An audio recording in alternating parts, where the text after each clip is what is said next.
two articles from two prestigious publications from the authoritative sources. If only I would have a time machine so I could go back and show to the producers of our entertainment that you cannot please these people. These people are toxic, and their criticism isn't meant to build you up.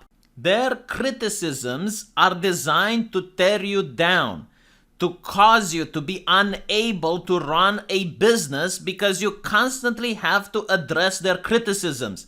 And the only way to make the criticism stop is to put these people or their friends into positions of power at your company.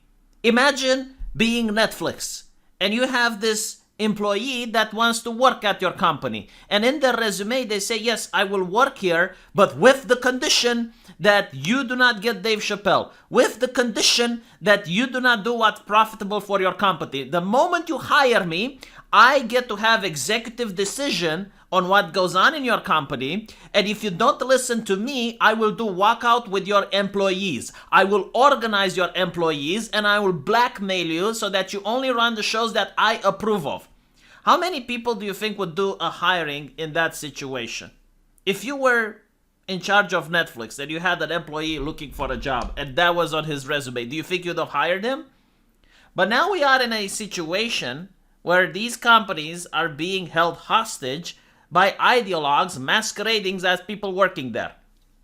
You know, if you actually talk with people who work at game development studios or any job whatsoever, especially in IT, you will notice how the company is shaped. You have the IT guy, the game developer, the person who actually produces the thing in that company, and he has to work 10 hours a day. He has to put his life force into the company, probably works on Saturday, Sunday, does the crunch, has to neglect his family at home so he can donate more to his corporate family.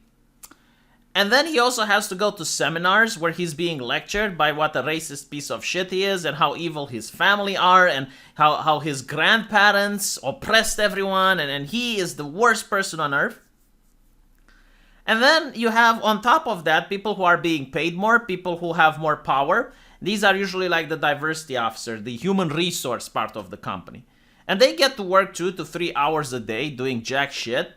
And they get to be paid more, and they get to hold the company hostage whenever something doesn't go their way. That's how things are at corporations nowadays. And in order to get to this point, they had to use critical theory. So what is critical theory? Just criticize the product. It doesn't mean that the criticism has to be legit. It doesn't mean that the criticism has to be constructive. It doesn't mean that you even need to care about the product. You just criticize so that the company cannot function. And the only solution is to put you in charge so you can fix their company. And if you read critical theory, you'll notice that a good critical theorist doesn't ask, is something racist? No, the question is how is something racist? So for example, if you are the owner of a store and you have a black person and a white person coming in at the exact same time, who do you serve first? Well, if you chose to serve the white person first, then that clearly is racism because you have an unconscious bias thinking that a white person's time is more important than a black person. If you serve the black person first, then you are racist because you have an unconscious bias because you can't leave a black person unattended in your store for more than 2 minutes. Nothing you do is right. Nothing you do is good. And here you have the example.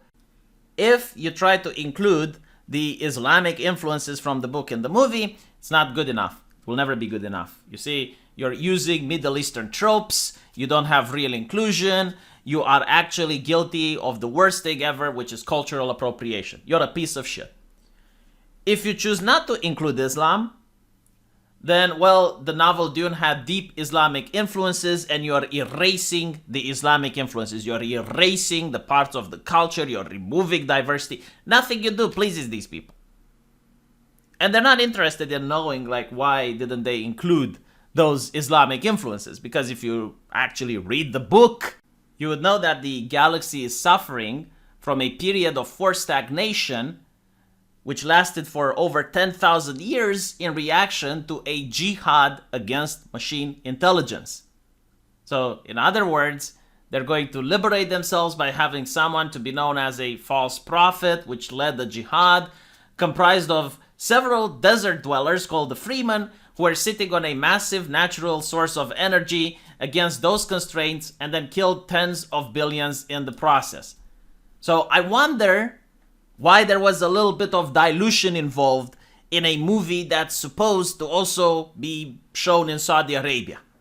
Well, I wonder why the Hollywood director decided to remove that from the film. Now, personally, I hate the fact that they decided to pussy out and remove that from the film, because it makes for a more interesting movie if they add that.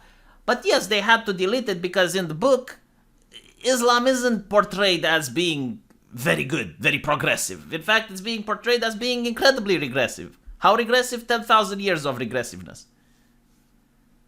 So that is one of the things, and I'll make another video tomorrow showing you another interesting thing, also about the movie Dune, which is actually more interesting than this, just so you can see that their criticisms are completely meaningless. So when it's something that they shouldn't criticize about, they make articles of it, and when it's something that does indeed deserve criticism, and if you're a person that literally cares about diversity, you would be outraged of what the movie Dune did. But they're not criticizing that. In fact, they're not even talking about it. They're not addressing it. Crickets.